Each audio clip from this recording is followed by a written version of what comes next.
Admitted था typhoid से और मेरे पेट में एक्यूट पेन हुआ। एक यंग डॉक्टर आया था जो ओवरटली गे था, मेरे बेड पे बैठ गया जो गलत है। पेट देखने के लिए उसने मेरे पूरे कपड़े खोले ऊपर के और पूरे बदन में अश्लील तरीके से छूने लगे। ड्यूटी मैनेजर टोटली इंडिफरेंट थे, उनको पता ही नहीं था कि सेक्सुअल हैरेसमेंट या मोलेस्टेशन क्या होता है, पोस्ट क्या होता है। मैंने जो ईओ है उसको मैंने फ़ोन किया तो बिल्कुल अज्ञात था। डीसीपी को मैंने व्हाट्सएप किया, एसीपी को व्हाट्सएप किया, एसएचओ को व्हाट्सएप किया, कमिश्नर को भी मैंने एसएमएस किया, लेकिन कोई एक्शन नहीं लिया। राजधानी दिल्ली में बढ़ते अपराधों के बारे में तो आप सभी को जानकारी होगी ही, और ऐसे में राजधानी दिल्ली से शोषण के कई मामलों के बारे में आप लोगों ने सुना होगा ही। नमस्कार, मैं हूं आंचल मित्तल और आप लोग देख रहे हैं तेज तर्रार। मैं इस वक्त मौजूद हूं दिल्ली के द्वारका इलाके में, जहां से एक अजीबो-गरीबो मामला हमारे सामने आया है। दरअसल इस वक्त मेरे साथ एक शख्स मौजूद है जिनका ये आरोप है कि यहाँ के एक मशहूर प्राइवेट अस्पताल के एक डॉक्टर ने इनके साथ शोषण किया है। अब आखिरकार इनका क्या कुछ कहना है, क्या कुछ ये कहना चाहते हैं इस पूरे मामले में, एक बार इनके साथ ही जुड़ेंगे और जानेंगे। जी सर, क्या कुछ हुआ था और कब ये हुआ था, बताइए। संडे के दिन है, मैं एडमिटेड था टाइफाइड से और मेरे पेट में एक्यूट पेन हुआ और ड्यूटी नर्स ने ड्यूटी डॉक्टर को बुलाया। संडे का दिन था इसलिए एक ही डॉक्टर होता है। एक यंग डॉक्टर आया था जो ओवरटली गे था और वो आके पहले मेरे से अच्छे से बात किया, तो मैंने सोचा कि हो सकता है मेरे को थोड़ा अच्छे से सलूक कर रहा है। मेरे बेड पे बैठ गया जो गलत है। फिर उसके बाद में पेट देखने के लिए उसने मेरे पूरे कपड़े खोले ऊपर के और पूरे बदन में अश्लील तरीके से छूने लग गया। उसके बाद मैं काफ़ी देर बैठा, करीब 20 मिनट में। फिर मेरे को झप्पियाँ लेने लगा और पप्पी लेने लगा। क्योंकि मेरी वाइफ उस समय थी नहीं, घर गई हुई थी, तो मैंने अलार्म रेज़ नहीं किया। मैंने वाइफ को अपना कॉल किया था कि आ जाओ, उसके बाद मैं कंप्लेंट रेज़ करूँगा। जैसे मेरी वाइफ आई थी, हमने ड्यूटी मैनेजर को कॉल किया। ड्यूटी मैनेजर टोटली इंडिफरेंट थे, उनको पता ही नहीं था कि सेक्सुअल हैरेसमेंट या मोलेस्टेशन क्या होता है, पोस्ट क्या होती है। तो उन्होंने कहा अगर आपको चाहिए तो कंप्लेंट लिख लीजिएगा और कागज़ चाहिए तो ले लीजिए। बहुत ही कैजुअल थे। फिर भी हमने ईमेल मंगा के हमने जो है मेडिकल सुपरिटेंडेंट को मेल लिखा और सुबह जो है पॉश लोग आए थे मेरे यहाँ पता करने के लिए और उसी समय मैंने फिर एसएचओ को मेल डाल दिया और रिक्वेस्ट किया कि एफआईआर डाल दें। अच्छा, उस दौरान क्या रात को मेरे को कुछ मेडिकल की ना एक एलर्जी हो गई थी, जिसके कारण मेरे मुंह में पफिनेस हो गई और वो 10 बजे सबसाइड भी हो गया था। नर्स सेटिस्फाई हो गया, मैटर क्लोज करके और मैं सोने चला गया। ये डॉक्टर जो है बिना इजाज़त के 2:30 बजे मेरे कमरे में प्रवेश कर लिया।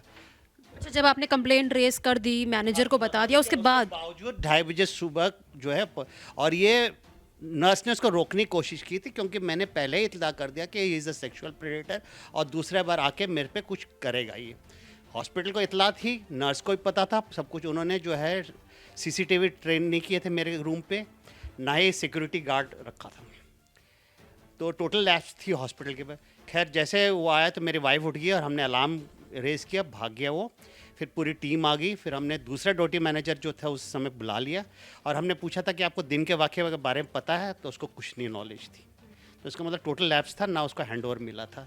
दूसरा दिन खैर जैसे मेल मिल गया तो हॉस्पिटल वाले आए थे मेरे पास, बात की और मैंने एसएचओ को मेल डाल दिया कि मेरा एफआईआर रजिस्टर करे। दूसरा दिन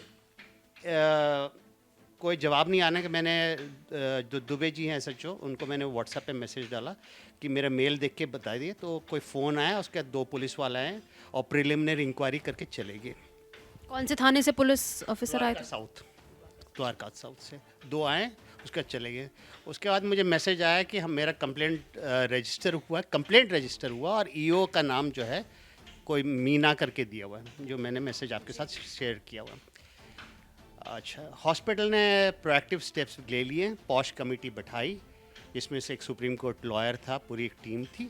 उन्होंने डॉक्टर का समन किया, प्रिलिमिनरी इंक्वायरी की, उसका स्टेटमेंट रिकॉर्ड करके और एविडेंस गैदर करके उसको सस्पेंड कर दिया। तो हॉस्पिटल ने एक्सेप्ट किया कि there was my allegations were true and they took action. आपने मतलब अपने एलिगेशंस प्रूव करने के लिए कोई प्रूफ भी दिए थे हॉस्पिटल को, या फिर उन्होंने खुद ही? मैंने पूरा डिटेल्ड एक स्टेटमेंट दिया दो स्टेटमेंट दिए जो उसको नकारने की कोई ज़रूरत ही नहीं थी, क्योंकि बाकी इसको सब अवेयर ना, और सब कुछ रिकॉर्डेड होता है कि कब नर्स आया था कब नहीं आया था, और CCTV है, तो they didn't Pasteur me on this account. But उसके बावजूद जो है मैंने फिर SHO को मैसेज डाला कि मेरा रजिस्ट्रेशन का क्या हुआ, कोई जवाब नहीं आया। मैंने जो EO है उसको मैंने मैसेज फ़ोन किया तो बिल्कुल अज्ञात था, तो उसने कहा कि जी ऐसा है कि आप मुझे मेल कर दीजिए और आप थाने में आ जाइए। तो मैंने कहा समझा नहीं ज़रूरत। उसके बाद मैंने सेवरल टाइम्स ट्विटर पर डाला, DCP को मैंने व्हाट्सएप किया, ACP को व्हाट्सएप किया, SHO को व्हाट्सएप किया, कमिश्नर को भी मैंने SMS किया, लेकिन कोई एक्शन नहीं लिया गया। अच्छा, यानी कि अस्पताल द्वारा एक्शन ले लिया गया, लेकिन पुलिस की तरफ से नहीं लिया। सब बिल्कुल लैक्सिटी। अच्छा, अभी वो डॉक्टर जो है उन्हें सस्पेंड कर दिया गया है। हॉस्पिटल का नाम एक बार आप बताइए। मणिपाल हॉस्पिटल। और जो डॉक्टर का नाम था उनका? डॉक्टर चंद्रू। और वो किस डेजिग्नेशन पर थे वहाँ पर? Duty officer, duty doctor. तो अभी आपकी क्या मांग है इस मामले को लेकर? FIR रजिस्टर किया जाए और कार्रवाई की जाए डॉक्टर। अभी आपको इस बात की जानकारी है कि वो डॉक्टर सस्पेंड होने के बाद कहाँ गया है, क्या कुछ? सस्पेंड का हमें नहीं पता। तो देखिए, ये शख्स मेरे साथ इस वक्त मौजूद थे जिन्होंने आरोप लगाए हैं मणिपाल अस्पताल के एक डॉक्टर के ऊपर। हालांकि मणिपाल अस्पताल द्वारा उस डॉक्टर को जो है इस वक्त सस्पेंड कर दिया गया है, यानी कि जो भी उसके ऊपर आरोप लगे थे वो सच साबित हुए हैं। लेकिन इनका ये कहना है कि पुलिस द्वारा इस पूरे मामले को लेकर कुछ भी कार्रवाई अभी इन लोगों को नज़र नहीं आ रही है, जबकि जो डॉक्टर है उसके ऊपर सख्त से सख्त कार्रवाई की जानी चाहिए। जिस तरीके से इनके साथ शोषण उस वक्त अस्पताल में हुआ था वो काफ़ी ज़्यादा चौंका देने वाली घटना भी है। अब इन लोगों की मांग यही है कि सख्त से सख्त कार्रवाई की जानी चाहिए। हालांकि सवाल यही उठता है कि आखिरकार पुलिस द्वारा अभी तक इनकी इस पूरे मामले में FIR भी दर्ज क्यों नहीं की गई। अब आप लोगों की इस पूरे मामले को लेकर क्या कुछ राय है, हमारे साथ कमेंट बॉक्स में जरूर साझा करें। कैमरा पर्सन नरेश कुमार के साथ मैं आंचल मित्तल। अगर आपको हमारी ये वीडियो पसंद आई हो तो इसे लाइक एंड शेयर करना बिल्कुल न भूलें। इसके साथ ही हमारे चैनल को जरूर सब्सक्राइब करें और हाँ, बेल आइकन भी जरूर दबाएं ताकि दिल्ली से जुड़ी तमाम खबरों की नोटिफिकेशन सबसे पहले आप तक पहुंचे।